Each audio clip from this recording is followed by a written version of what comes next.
5 of the Best is an opinion-based series on films which I have seen released during the chosen year.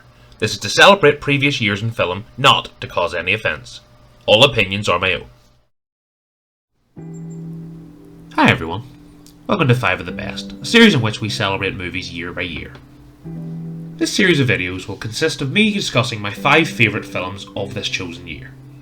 This video we're going to be focusing on the year 2004, so let's get into the list. Before we get into our top 5, here are a few honourable mentions from this year. Dodgeball, a true underdog story. The Butterfly Effect. The Incredibles. Man on Fire. Spider-Man 2. I, Robot. And Anchorman, The Legend of Ron Burgundy. Now, let's get on to the list and start with number 5. Saw is directed by James Wan, is written by Leigh Whannell and James Wan, and stars Cary Elwes, Leigh Whannell and Danny Glover. So you guys can correct me if I'm wrong, but I think this is the first horror film to be featured on 5 of the Best, and of all the films you would think, maybe Saw is not something that would jump straight to the forefront of your mind, especially considering the quality. You know, we've had, is it 8 films? 9 films? And I would say 6 or 7 of them are so mid to awful, mid to mediocre, would be the best way to describe most of the films. But the first Saw film is a film that I absolutely love. I think the first Saw film, and it goes back to that thing, and we've talked about it a lot here on the channel, which is the saturation by sequels.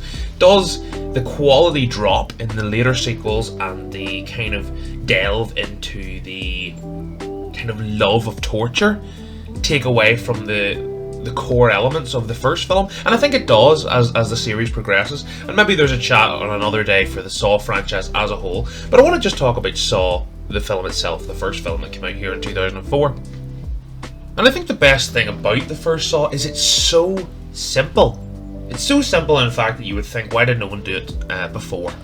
2 people locked in a bathroom with no recollection of how they got there, and they learn as the movie progresses what led to the events of the film and then being trapped in this situation. And it's a film that maybe some elements are a little bit dated. There's a car scene during the middle part that is very early 2000s, maybe even early 90s. It's very, very not so good. But apart from that, there is something.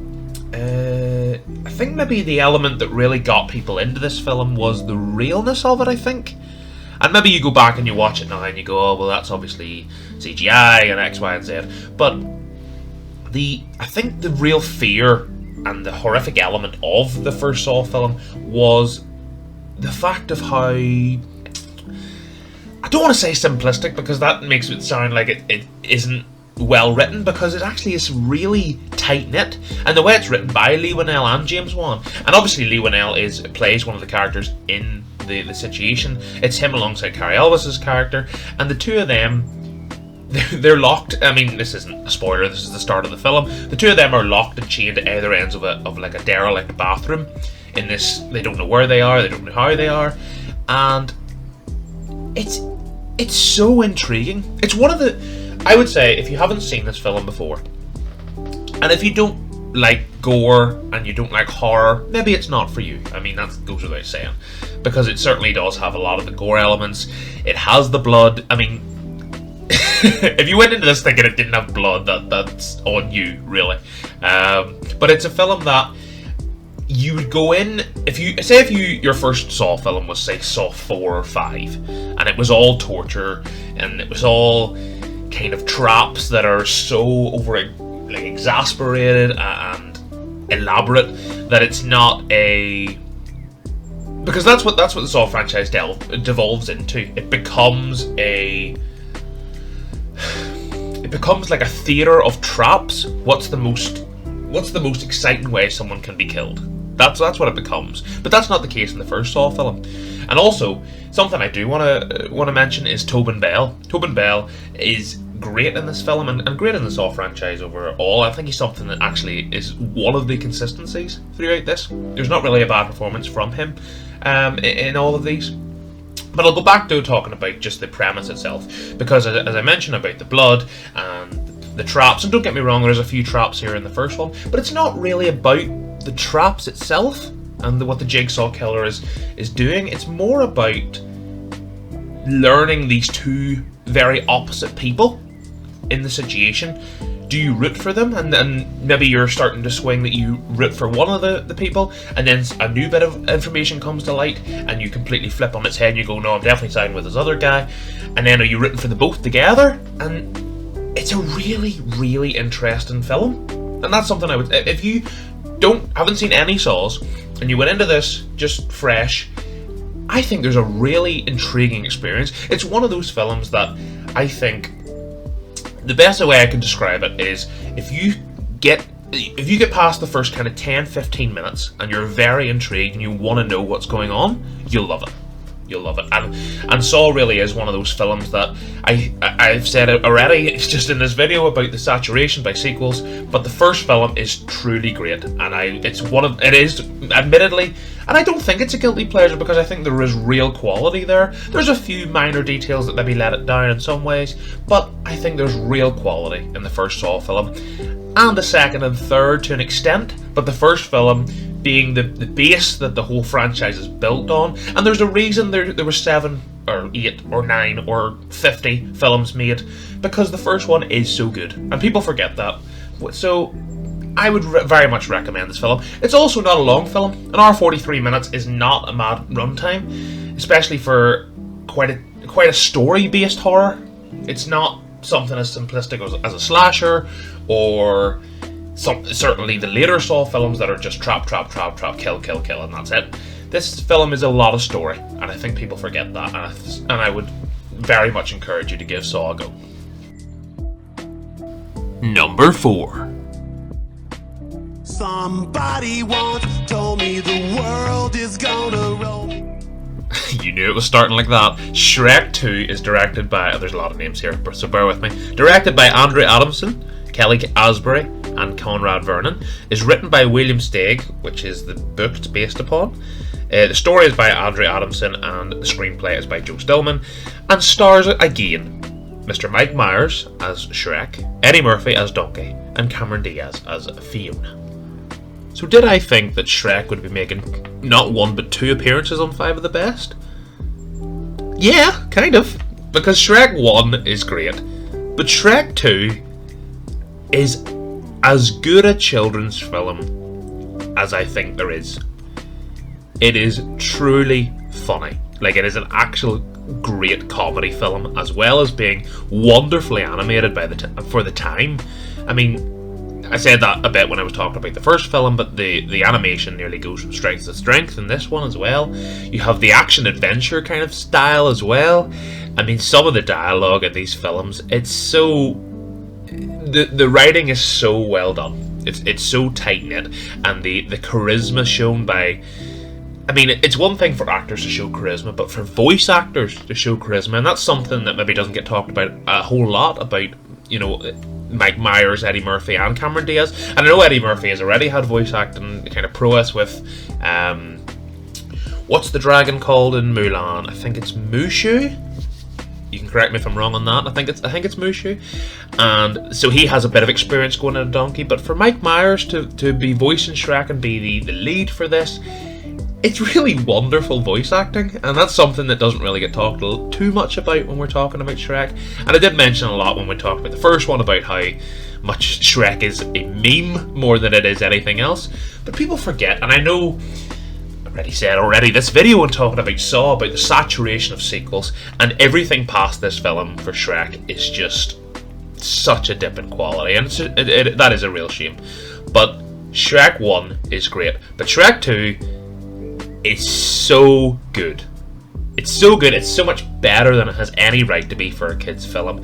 It's one of those films that I would imagine when parents get dragged along with their young kids, or maybe I don't know, mid-level, younger generation, when they get dragged along to a kid's film, in quotation marks, they think, oh, this is going to be awful, I'll just have to sit through it. I would say the adults, because I've watched this as a child, I've watched this as a teenager, and I've watched it as an adult, Shrek 2 is... I actually think I enjoyed it more as an adult than I did as a child, and that says a lot about the comedy. It's such a funny film, and that also does happen in the first one. I think I said that when we were talking about the first one in one of the earlier 5 of the best. It's just some really memorable scenes as well. The I Need a Hero scene near the end is something that is kind of ingrained in my mind, maybe to maybe a meme level, but also to a... the animation, it can't be understood how well DreamWorks have done with both of these films. And, as I've already said just a second ago, we're talking early 2000s here. We're not talking the real top tier animation that we see now that is unbelievable. This is nearly as good. If you were to say, or if they were to release a 4K version of Shrek 1 and Shrek 2, they actually wouldn't need to fix too much because it already looks so good, and that is a real testament to the creators of this. But the story is great, the characters, the charisma, the chemistry between Mike Myers and Eddie Murphy, but also Cameron Diaz as well. And I wouldn't say I'm the biggest Cameron Diaz fan, don't get me wrong, but I think her in this plays the Fiona role really well, and kind of the moral compass to Mike Myers and Eddie Murphy's characters in this, and Shrek and Donkey. And another addition that I know has went on to be in countless movie sequels, etc., is Antonio Banderas as Puss in Boots. In maybe, I'm not going to say his most iconic role. His most iconic role is probably Zorro, but him as Puss in Boots, maybe my favourite role of his. That says a lot. But and another one before I move on is Jennifer Saunders as the fairy godmother is such an underrated character in kind of children film history. Does that make sense? I don't even know if that has any kind of cohesion, but Shrek 2 is so good. I have spent a long time talking about a kids film, but if there's anyone to talk about, it certainly is Shrek 2. Shrek 2 is of the utmost quality, and if you're maybe a parent with young kids and you want to sit them down and watch some kind of film that you'll enjoy too, Shrek 1, Shrek 2 is the top of that list, the absolute top. The only other maybe franchise that would come close to this is Toy Story. They are the absolute pinnacle of children's films to watch again as adults and enjoy just as much. Let's move on. Number 3. Kill Bill Volume 2 is directed, of course, by Quentin Tarantino, is written by Quentin Tarantino and Uma Thurman. They're both kind of cohorts for writing the story, and stars, of course, Uma Thurman in the lead role, alongside David Carradine and Michael Madsen, along with a host of others. So the Kill Bill franchise I have already spoken about on 5 of the Best, but it's something that is quite strange. People seem to reference, when they talk about Kill Bill, they talk about it as one film, and that's exactly how I also think of it. And I didn't really talk about this too much when I talked about the first film, but Volume 2 and Volume 1, they're just the yin and yang to each other. They're not in any way better or worse than each other, I think. And a lot of people I've spoken to say, oh, the first one was brilliant, the second one was... I don't echo that at all. I think for what the first one brings, the second one adds to as a sequel. But also, if you're talking about quality, maybe the action scenes are more front and center.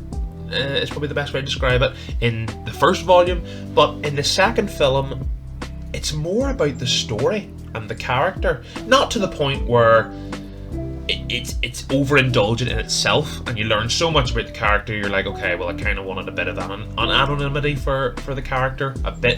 I don't need every bit of information, but this rides the line perfectly, I think, in keeping you interested in the character, wanting to learn more, but also keeping a lot of information hidden to keep you engaged.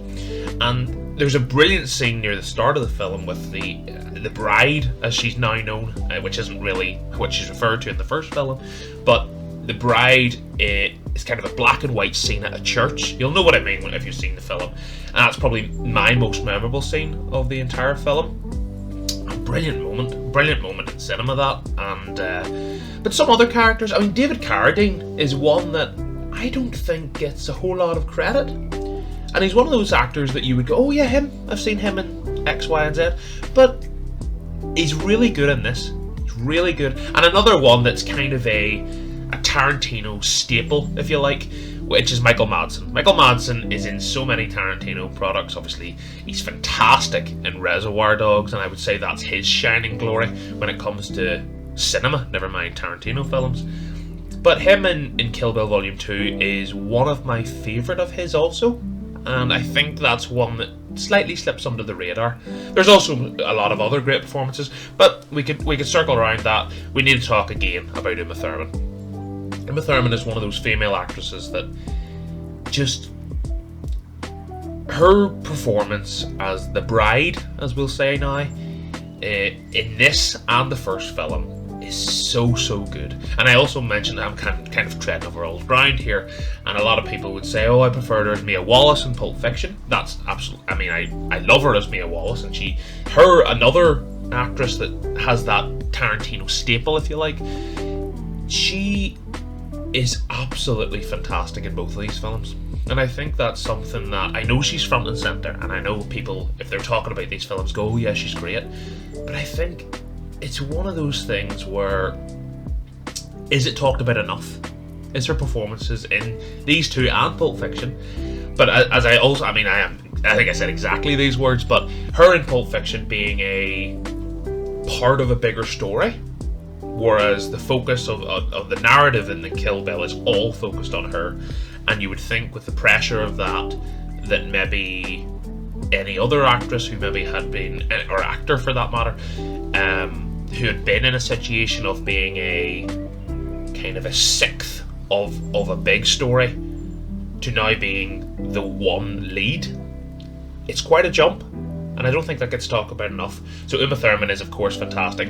But again, I mentioned this, it's so hard to talk about these two films differently. They have some differences, and some of the plot narrative is very different in some ways. I already mentioned the story. First one has a lot more action, or more memorable action is probably the best way to describe it. Whereas this one, I felt the story was maybe better. Yeah, I would say the story plot points are stronger in the second film than the first film. But they're much of muchness, guys. They really are. They're both two great films. When a lot of people talk about Tarantino's kind of repertoire of film, and I mean, for me, it's Pulp Fiction and Reservoir Dogs are the two top, but I think Kill Bill, a lot of people either absolutely love this film or think it's maybe overrated, is maybe the description or descriptive word that a lot of people would use. I don't buy into that at all. I think Kill Bill deserves every bit of acclaim that it has, and is just a great fun time. Is it right to say it's a fun time when people are getting their heads chopped off and there's blood going everywhere? Maybe. I say that about Saw. But yeah, Kill Bill Kill Bill Volume 2, I should say, is a film that is as good as the first to me. I think they're both... It's hard to fire on one without watching the second. I think if I'm going to sit down and watch the Kill Bill, I'm going to watch the Kill Bill in its entirety. Not just Volume 1 and then not watch the second one, or just watch Volume 2 and not watch the first one. It's a package deal, and that's something that I think plays into its own hands, because both films are as strong as each other to me. The first one maybe is more memorable with scenes, especially things like the yellow jumpsuit isn't really as frequent in the second film, but is kind of throughout the first film. And that's maybe where the iconic memories for a lot of people, I would apply that to the first film. But I think these films are as good as each other and are both such a great watch. Number 2. Shaun of the Dead is directed by Edgar Wright, is written by Simon Pegg and Edgar Wright, and stars Simon Pegg and Nick Frost. Now, when it came to starting this series and doing 5 of the best, for the first few years, and the videos you'll have seen so far of 5 of the best, it was clear what was number 1 for them. It was pretty far and away decided for me that I knew what my number 1 would be up to this stage. This is the first year that I have truly changed my answer for number 1 about 6 times. And Shaun of the Dead has very unluckily, is that a word? Who knows? Is very, very unlucky to not have got the top spot this year. I very much debated, and once I get to my number 1, we'll discuss that. But let's talk about Shaun of the Dead first. So on the surface, you would think that Shaun of the Dead is just a spoof version of Dawn of the Dead, obviously due to the name. But if you've not seen this film, and I know a lot of people have, I know it's a very... Would it be classed as maybe a cult film? Certainly the Cornetto trilogy, Shaun of the Dead, Hot Fuzz, and At World's End, are certainly classed as more than maybe a cult film, because they are genuinely enjoyed and genuinely loved by a lot of people, not just here in the UK, but also kind of America has a real fondness for this film too, and these films, I should say. But let's talk specifically about Shaun of the Dead. Shaun of the Dead is a film that I would describe as one of the most rewatchable films I've ever seen, because it's short. It's only an hour 40. It's not a film that goes on forever and ever. But what it has, it's so smartly written. There's not a line that's out of place, and I do find that sometimes in comedy films, maybe nowadays or even 10 years ago, maybe 15 years ago, a lot of comedies were just filler, filler, filler. There's a joke. Filler, filler, filler. There's a joke. Maybe a bit of a sentimental message, if I can speak, and that's it. There's nothing else. There's no substance to the film. Shaun of the Dead is bursting with substance and bursting with such clever dialogue, and that's something that Edgar Wright. Let's talk about Edgar Wright. Edgar Wright is a director I'm a big fan of. Baby Driver is a film recently, maybe one of my favorite, if not my favorite film in the last 10 years. A film I absolutely love, and that's massively down to his direction. His work on Shaun of the Dead and these films, his work with Simon Pegg here, it is so... It's the perfect director for the perfect dynamic, the perfect characters. He knows exactly what's needed to be done. Such clever shots, the way music is worked into all of his films. He's maybe one of the best. Because if I say he's a musical director, that doesn't make sense, because he's not directing musicals.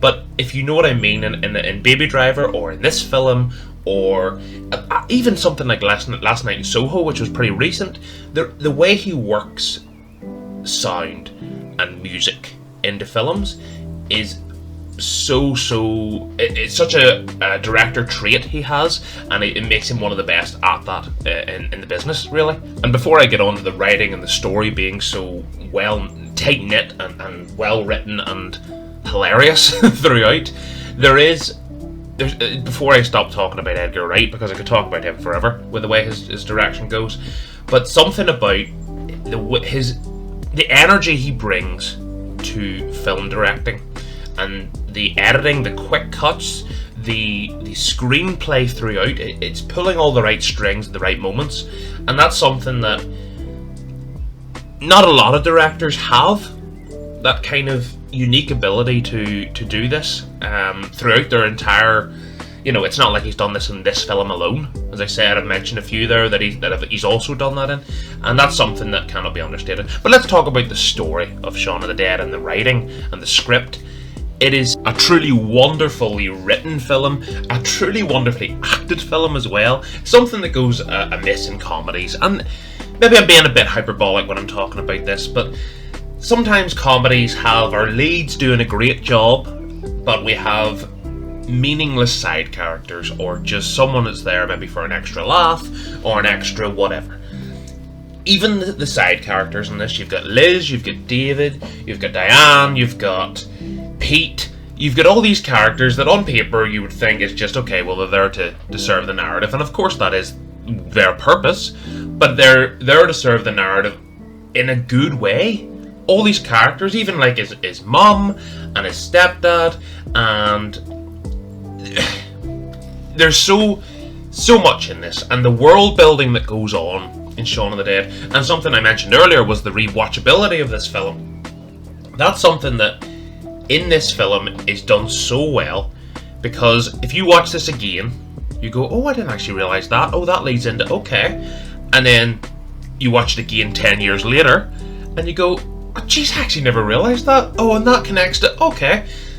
There is so many Easter eggs, if that's the right term for this, in a lot of Edgar Wright and Simon Pegg films that are tied to maybe other franchises, or they actually reference things maybe in the other world that they're building, that kind of adds to other development rather than just dialogue, and that's something that really can't be understated here. But Shaun of the Dead is just great. I could talk so much about this film.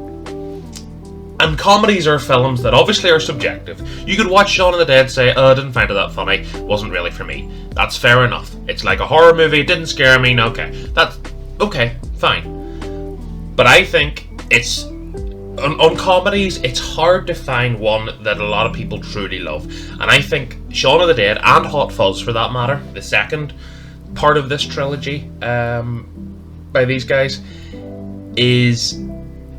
it's truly wonderful, truly wonderful. As a comedy, it is so much better than it has any right to be. For something, as I said at the start, could be labelled just as a spoof of Dawn of the Dead, it is as far and away something that resembles anything like the word spoof. It's a fantastic film. It is such a great watch. I watch it semi-regularly. This or Hot Fuzz or even World's End. Or Paul is another one. I know that had Seth Rogen as the alien. It's not actually in this trilogy, but they are similar characters in it. It's Simon Pegg, Nick Frost. You know what you're getting with these two guys. There's always, and that's something, before I end, I do want to say the dynamic between Simon Pegg and Nick Frost is one of the best dynamic between two characters or two actors I've ever seen. I think they so naturally bounce off each other. The chemistry and charisma that both of them exude, not only as their own characters and you know what lines they're saying and all that, but also the way they interact with each other. You can tell with actors that they don't work well. Simon Pegg and Nick Frost are nearly the blueprint of like a two best friends in a situation, and that's what this is. It happens in this film, it happens in Hot Fuzz. It's two best friends that are in a situation and they have to deal with it. This just so happens to be a zombie apocalypse, and it was brilliantly labelled, and I love this. It's the Zomcom subgenre, semi-subgenre, rare subgenre. I don't even know if it is even a thing, but Zomcom is the most apt description I've ever heard of a film, and Shaun of the Dead is just so good. I can't hype it up enough. I really, really recommend this film. It is the closest a film has ever been so far on 5 of the Best to getting number 1, and the reason it didn't get number 1 is because my number 1 is number 1. Harry Potter and the Prisoner of Azkaban is directed by Alfonso Cuarón, is written by J.K. Rowling, and stars Daniel Radcliffe, Emma Watson, Rupert Grint, and Gary Oldman. So you can probably see my dilemma when I was talking about Shaun of the Dead and why it was between this and this. Whereas Shaun of the Dead itself is a truly wonderful film, Harry Potter and Prisoner of Azkaban is, for me, and I know a lot of people would share this opinion, is far and away the best of the Harry Potter films, and the only truly great film in this franchise, like a film that is worthy of real recognition. That makes it sound like I hate the whole franchise. I absolutely do not. I adore a lot of the franchises. There probably will be other appearances for Harry Potter on this list, but Harry Potter and the Prisoner of Azkaban is far and away the best of this series. The what is it, 7 films? 8 films? Prisoner of Azkaban is the best of Harry Potter, and that is... It's no small feat, to be fair, because there's other great films. There'll be ones to come. We've already spoke on 5 of the Best about the Philosopher's Stone, or Sorcerer's Stone, and Chamber of Secrets itself isn't too bad of a film either. It featured in the Honourable Mentions of the last video. So Harry Potter is a franchise, especially these early films, I have a real affinity to, and there is a real closeness, especially with myself being, I mean, I was born in the 90s, and it was a part of me growing up, you got to grow kind of a little bit with these characters. I know a lot of people are in the same boat, and that's probably why Harry Potter itself, the franchise, and all that it's became today, with theme parks and merchandise and just everything around the whole Potter world or lore and everything. It has such an important part in people's lives, and I really do appreciate for what the franchise is. And it's also done a lot for Britain, a lot for the UK here, and it's something that I think it's amazing how quickly it's become one of the biggest franchises in the world, Harry Potter. And it has to be said that when you're talking about the best film for that franchise, that's why I came to the conclusion that it had to be number one for this year. And I mentioned there about the lighting in this film and the direction, and that's something I want to start with. Alfonso Cuarón, I hope I'm saying his name right as well, is someone that I best know him not for this. It would be Gravity, the Sandra Bullock and George Clooney, and that was a film that was absolutely wonderful cinema experience, but didn't translate as well to watch on home video or on streaming or things like that. It certainly was a cinematic experience. So he certainly has done things that deserve real recognition. But bar that, I don't know his work too much, I have to say. But for the two that I know him with, and Gravity and this, really, this is far and away the best looking Harry Potter film. And it's very dark.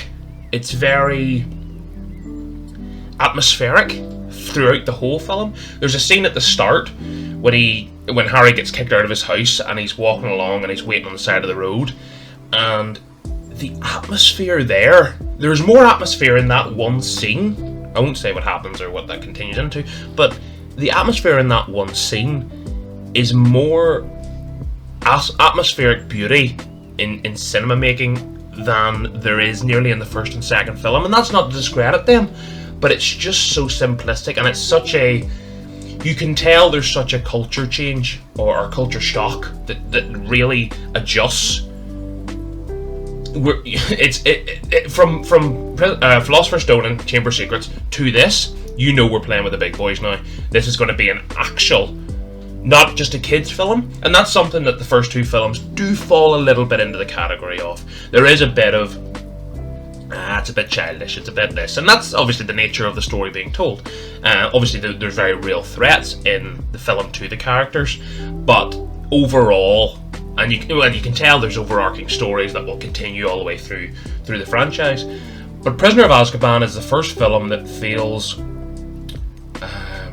it feels like the characters realise the reality of the situation they're in, the dangers of the world they're in, and that's something that Alfonso Cuarón and just the way the screenplay and the direction is throughout this film really typifies that, and it's something that I think is fantastic. I think it's one of the best examples of darkness being used in a film, because it is a dark film. I wouldn't recommend watching this in your house if you've got the light on or if the sun's shining in the window, because it certainly is. I keep using that word. It's atmospheric, and that kind of carries throughout this whole film, even to the ending sequence. And I don't really want to go into as much as this can be a spoiler series. I want to recommend these films to you. I don't want to just say that's what happens at the end. But there is a scene near the end in the forest. I know that's as vague as I'm going to keep it. And that whole sequence is oh so good. That is a sequence of film that is the best thing in anything in Harry Potter for me. There's a lot of elements near the end of the Order of the Phoenix, a lot of the stuff near the end of Goblet of Fire that rival it a little bit. But I think the last kind of half an hour to an hour of Prisoner of Azkaban is truly great cinema. It really is. And it's something that I have to give credit to, because Daniel Radcliffe, Emma Watson and Rupert Grint, I talked about them briefly when I spoke about the Philosopher's Stone. I think their performances throughout all these films, it really is hard to fault, because they were child actors, and you would still classify them as child actors probably in this film. It's really from Goblet of Fire onwards. You go, okay, well they're mid-teens coming into their adult years, etc. as it goes.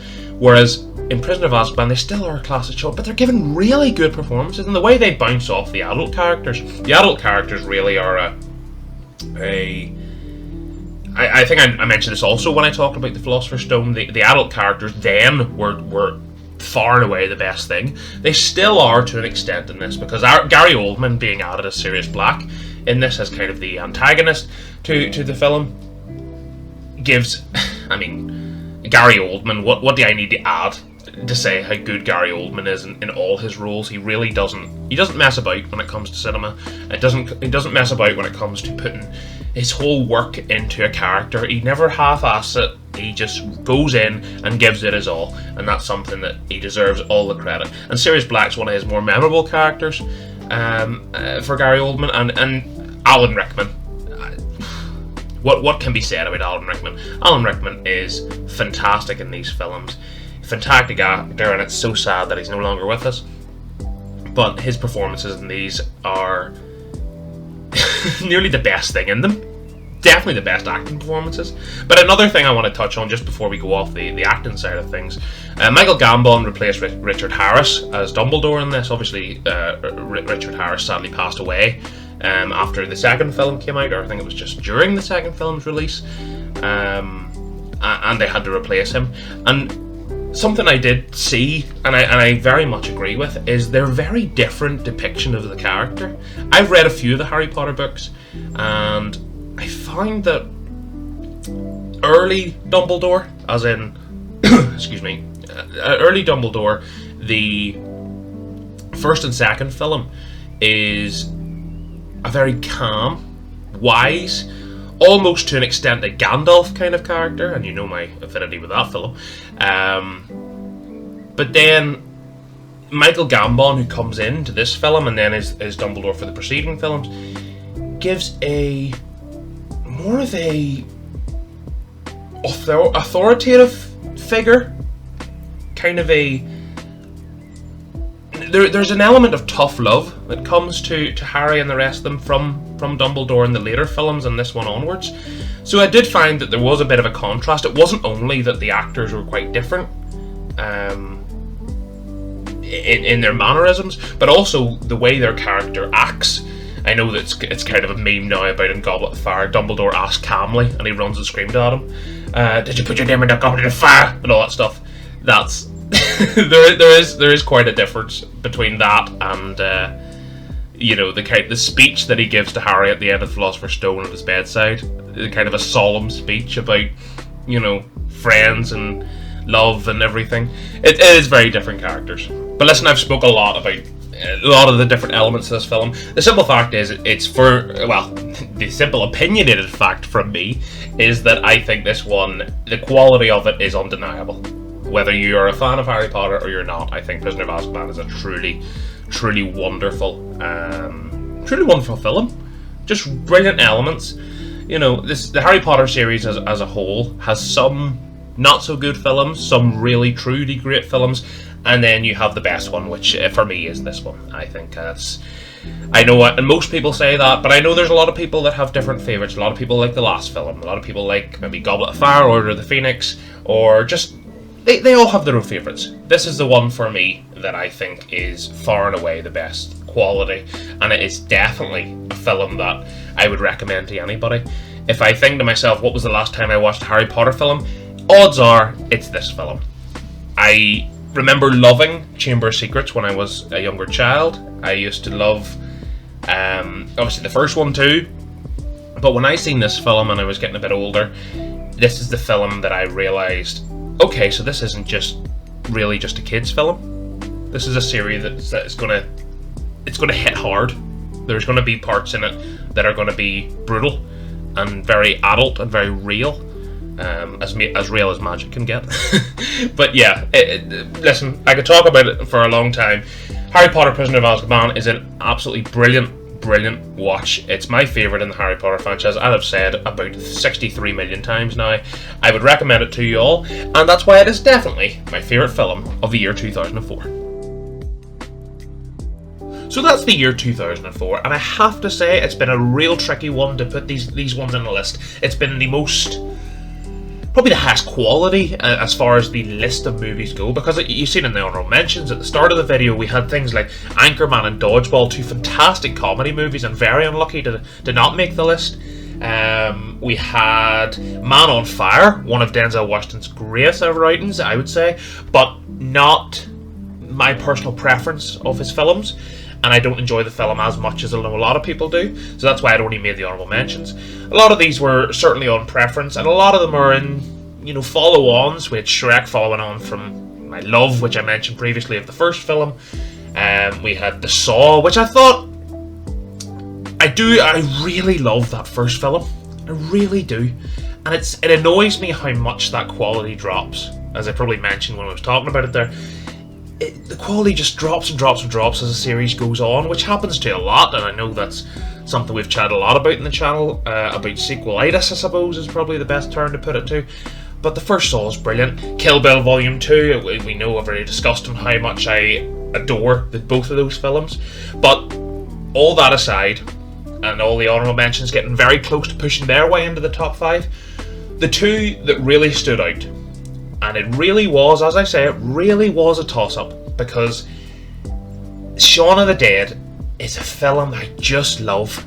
I just adore. I adore what Edgar Wright does, and when he works with Simon Pegg and Nick Frost, it's just magic. It's just magic. And Shaun of the Dead was so close, and the only reason, in truth, because Shaun of the Dead on its own is a far better film, I think, if I'm wording it right, is a far better film than Harry Potter and the Prisoner of Azkaban, but the significance, and with it being such a long-running series, and the Harry Potter series as a whole, the quality it has, and with the Prisoner of Azkaban being at the pinnacle of that, that's why it edged it for me. But honestly, whenever I wrote this down and I was saying what was going to be my top 5, about 3 different times I changed between Shaun of the Dead and Harry Potter. And on this given day, when I filmed this video, that's when Harry Potter was at the top there.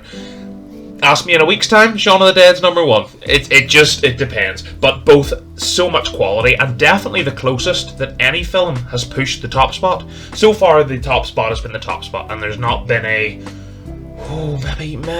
there's not been that debate I've had with myself to put what's number 1 and what's number 2, but this has been the year that it's really been a struggle, and I'm sure as the series goes there'll be a few like this, but I would imagine there's not many that will be as close as these two films in quality to me.